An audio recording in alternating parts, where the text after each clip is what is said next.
Au Kenya, on s'achemine vers la fin du procès du Westgate de Nairobi. 2 accusés sont reconnus coupables par le tribunal. Verdict attendu le 22 octobre prochain.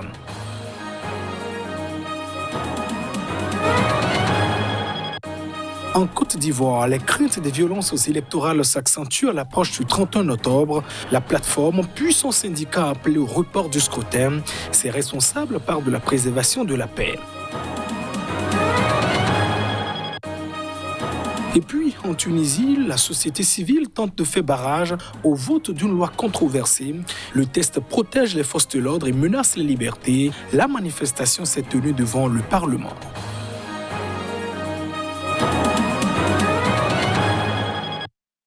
Et voilà pour le sommaire de cette édition. Merci de nous choisir pour vous informer. Au Kenya, 2 accusés sont reconnus coupables dans le procès de l'attaque du centre commercial de Westgate de Nairobi, la capitale. Le juge les a retenus dans les liens de complicité de conspiration. En septembre 2013, un commando s'en était donc pris au complexe commercial et fait 67 morts. Les détails. Au terme d'un long et tortueux procès débuté en janvier 2014, le magistrat a jugé Mohamed Ahmed Abdi et Assam Hussein Mustafa coupables d'avoir conspiré et apporté un soutien aux 4 membres du commando qui avaient péri dans cette attaque revendiquée par les islamistes radicaux maliens Chebab, affiliés à Al-Qaïda. Le 3e accusé, incarcéré depuis 7 ans, a été acquitté au bénéfice du doute et immédiatement autorisé à quitter le boss. Un 4e accusé avait été acquitté début 2019, faute de preuves. Le magistrat prononcera les peines contre les 2 coupables le 22 octobre prochain. Les 2 coupables étaient en communication constante avec les assaillants, comme l'a prouvé l'accusation, a estimé le juge. Le samedi 21 septembre 2013, à la mi-journée, un commando de 4 hommes avait fait irruption dans le Westgate en lançant des grenades et tirant sans discernement sur les commerçants et les clients de ce luxueux centre commercial de la capitale kenyane avant de s'y retrancher. Avait alors débuté un siège de 4 jours retransmis en direct à la télévision. L'attaque avait été revendiquée par les islamistes somaliens Chebab. Au Ghana, le président Nana Akufo-Addo a déposé sa candidature pour l'élection présidentielle prévue pour le 7 décembre prochain, ce qui est donc une première pour un président en exercice, selon la présidente de la commission électorale que je vous invite à suivre. Au nom de la commission électorale du Ghana, je souhaite chaleureusement la bienvenue à son Excellence le Président et à son Excellence le Vice-président ainsi qu'à vous tous à la commission ce matin. En effet, c'est la toute première fois qu'un président de la République en exercice rend visite à la commission pour soumettre ses formulaires de candidature.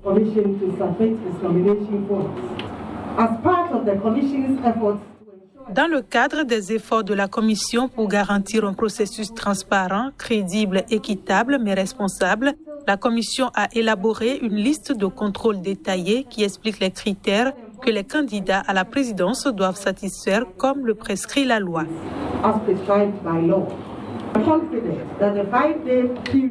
Nous sommes convaincus que la période de 5 jours prévue pour le dépôt des candidatures, contrairement aux 2 jours prévus dans les processus précédents, laissera suffisamment de temps aux candidats à la présidentielle pour corriger les erreurs identifiées dans leur formulaire.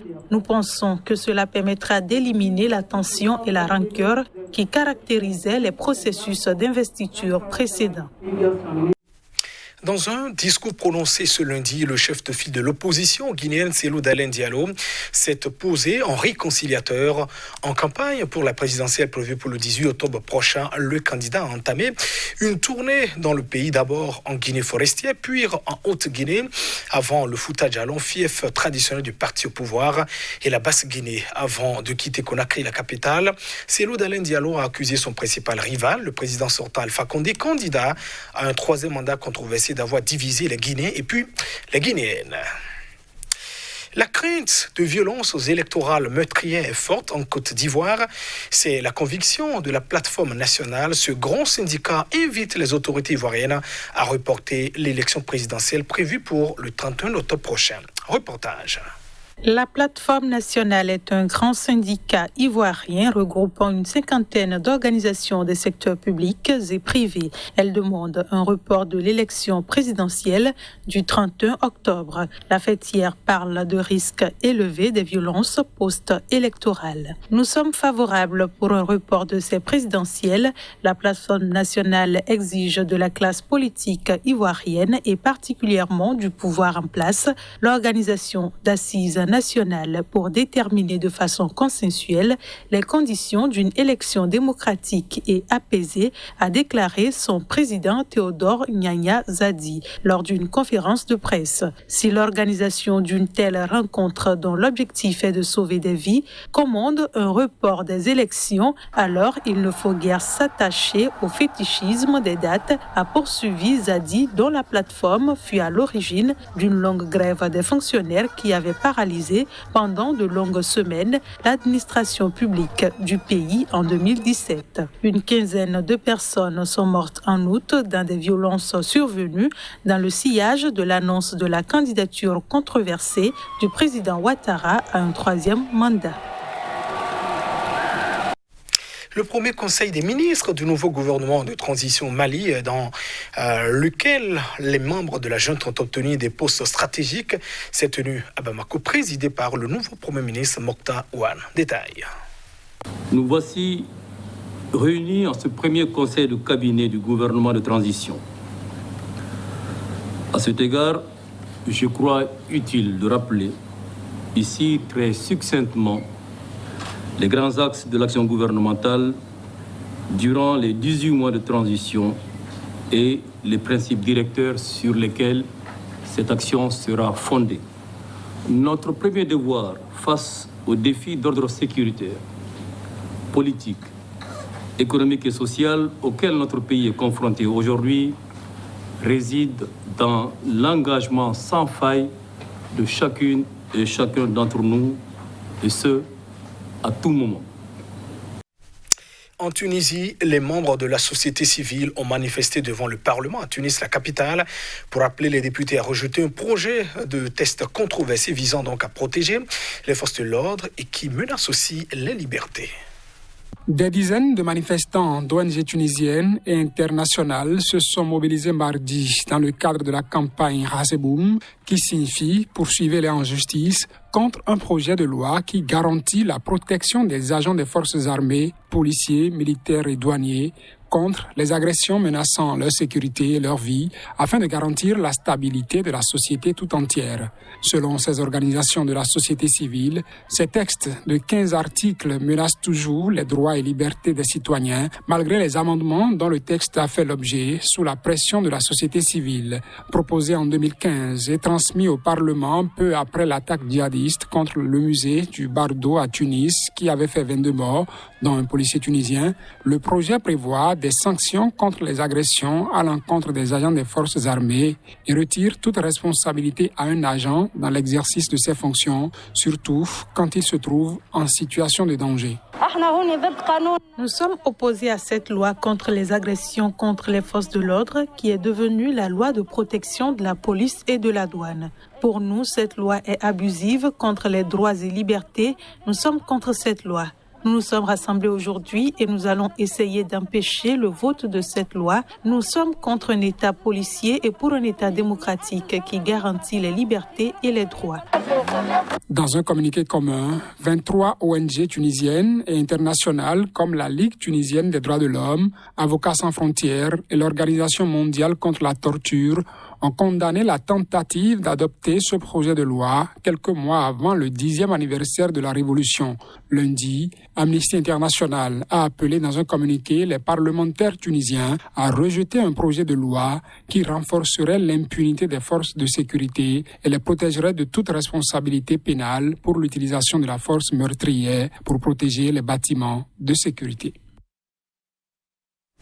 Des Israéliens ont de nouveau manifesté contre la gestion économique et sanitaire de la pandémie du Covid-19 par le Premier ministre Benjamin Netanyahou. Des rassemblements à Tel Aviv et Jérusalem se sont tenus en dépit de l'interdiction des autorités. À Tel Aviv, des affrontements ont éclaté entre la police et les manifestants qui tentaient de passer à travers un cordon de sécurité. Selon le porte-parole de la police, ils ont défilé en violant les restrictions liées au Covid-19. Alors que les manifestations anti-Netanyahou se multiplient depuis juillet pour critiquer sa gestion économique et sanitaire de la pandémie, mais aussi dénoncer la corruption et appeler à un changement, les autorités israéliennes ont annoncé la prolongation de l'état d'urgence sanitaire pour une semaine supplémentaire. Je n'ai pas de travail maintenant. J'étais serveuse avant le coronavirus et ils ont fermé tous les restaurants. Ensuite, ils les ont rouverts un peu, puis refermés. Je n'ai pas de revenus ni de travail depuis plusieurs mois et je ne suis pas optimiste sur la situation et j'ai l'impression que ça va être vraiment dur.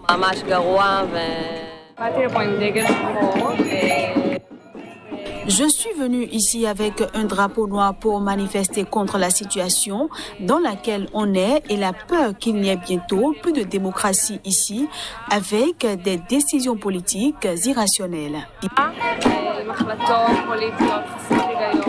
À Jérusalem, les manifestants arborant des drapeaux israéliens ont respecté la distanciation physique et porté des masques.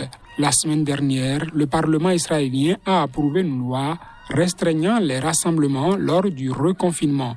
La loi interdit aux manifestants de s'éloigner de plus d'1 kilomètre de leur domicile, mais le quotidien de gauche Haaretz a rapporté que des applications étaient apparues sur les réseaux sociaux pour fournir aux internautes la localisation de la manifestation la plus proche de chez eux.